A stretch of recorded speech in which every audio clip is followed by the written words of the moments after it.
kush është presidenti, ose kush është kryeministri, ose kush janë deputet për me na tregu neve kur hapim konkurs.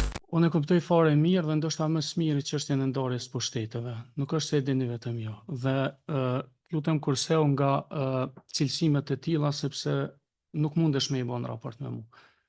Unë e kam shumë qartë ndarjen e pushteteve, madje do duhet ta kesh edhe ti sepse ke qenë student në Amerikë dhe atje funksionon më së miri parimi check and balance. Pra që pushtetet janë të ndara dhe kanë kontrolle reciproke njëra me tjetrën. Unë po i referohem një letre datës 22 prill 2026, cilën edhe mediat munden me po dhe ato që janë me interes për publikun, ja vlen me i po janë këto të nënvizuara.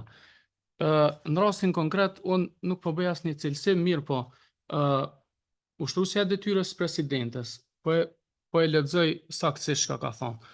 Në të njëjtën kohë, duke ju referuar diskutimeve të zhvilluara gjatë takimit, e ka fjalën gjatë takimit me ju, dhe e fundit përrjedhoi hapja e konkursit për këtë pozitë nuk duhet vonohet më tej.